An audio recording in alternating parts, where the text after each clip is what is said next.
Hello and welcome to ET Auto. On this World EV Day, we are meeting a host of industry leaders who are also strong EV proponents. And one among them is Mahesh Babu, the CEO of Switch Mobility and also an industry veteran, and especially with long stint at EV makers. Mahesh, thanks for sparing your time. Thank you so much. This World EV Day, what are the key targets? What are the key things that are driving your strategies to enhance not only Switch Mobility's presence in the market, but how India can become a larger hub and a globally leading and globally competitive hub for EVs, you think?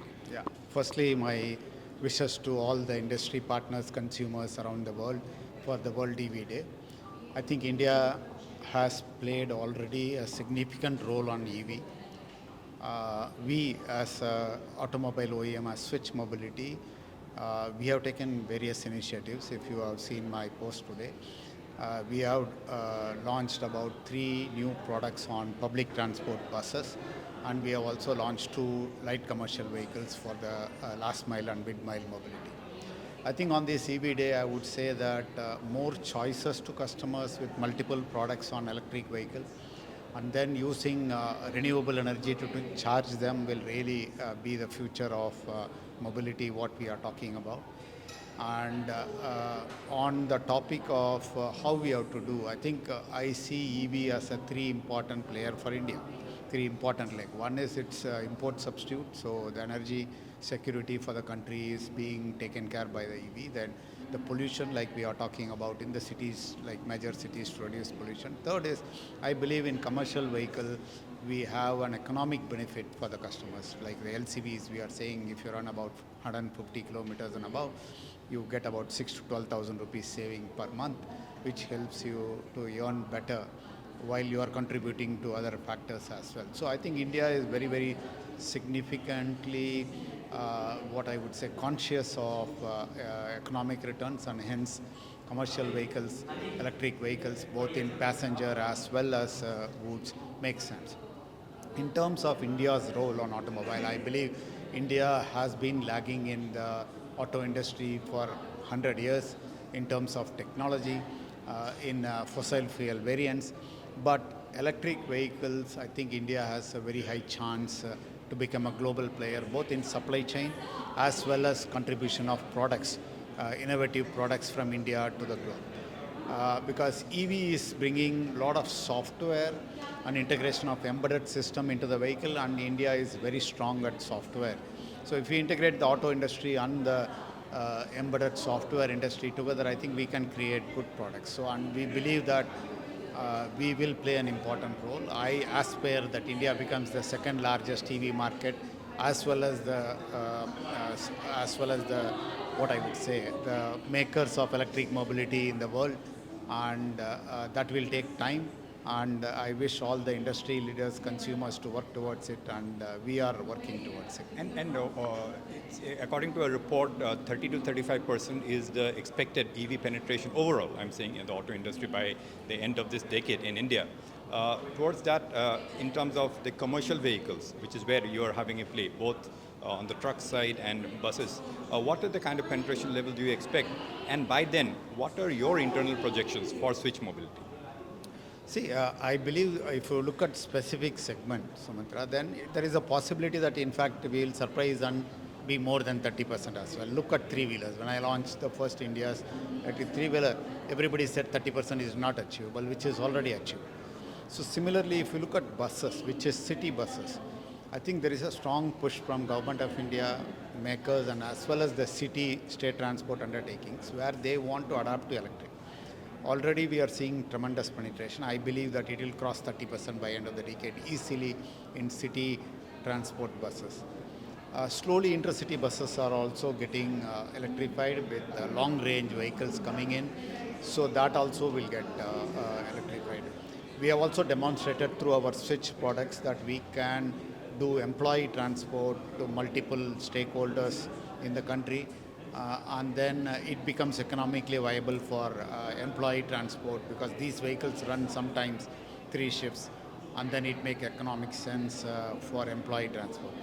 Some of the segments like school transport, which is very regulated, It will take more time and we'll have to find some innovative products. But this decade is very, very critical for public transport because we were the first one to launch electric double-decker with air condition in India, which everybody said it's not possible. We made it happen. I still remember the first order of 200 buses for Mumbai. Yeah. If you talk about that, have you kind of entered any other cities with the double-decker buses? Yeah. What is the plan? We have already And supplied to Ahmedabad, we have supplied to Hyderabad, one vehicle is running in Tirupati, we have given in two vehicles in Kerala, one in UP. what's the order book that you are sitting at now?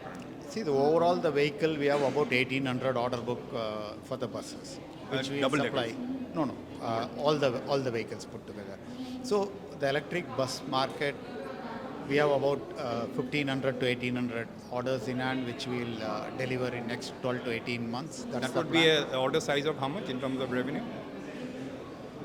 1800 buses to an average of 1.3 crore, you can add that whatever is there. So on a EV day right now, I am not focusing on EV, numbers, but it's a very good order book. I think we have multiple products coming in, and that's where it's viable.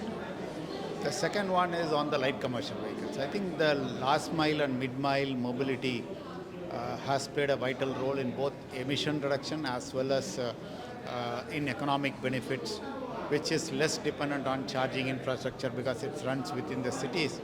So I think they play an important role. I think we have brought in two products.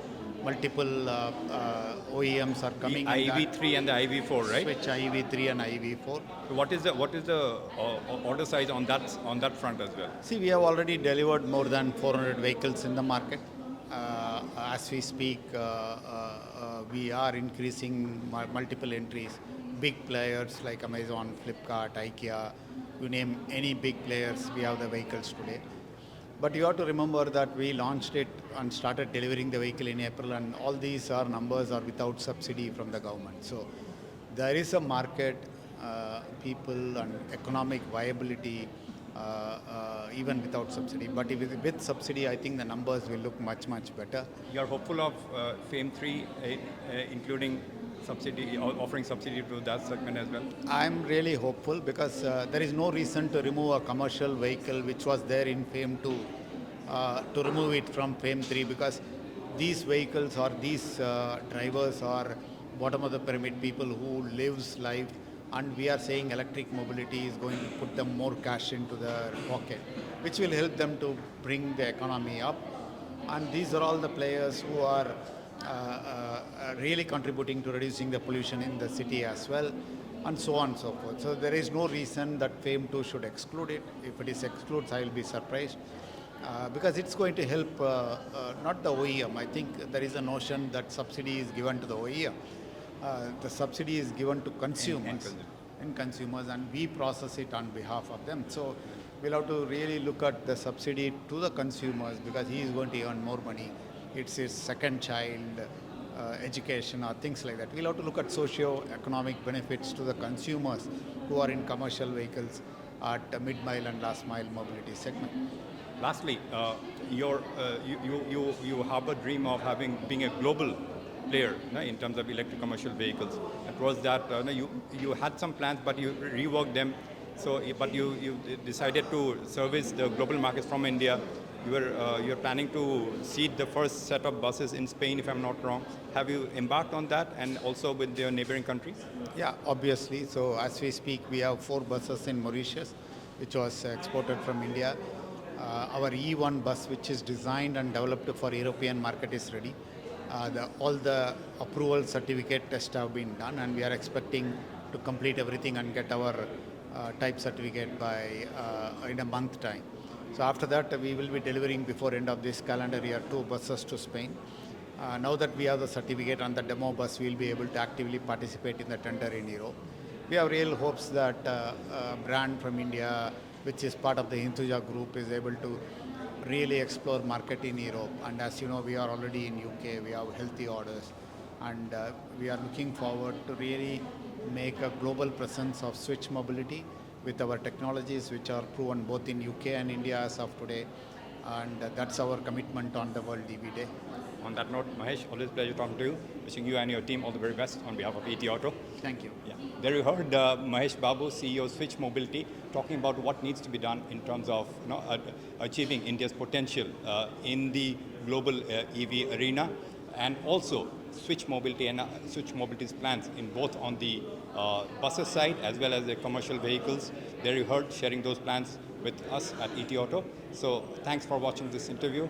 Take care and goodbye.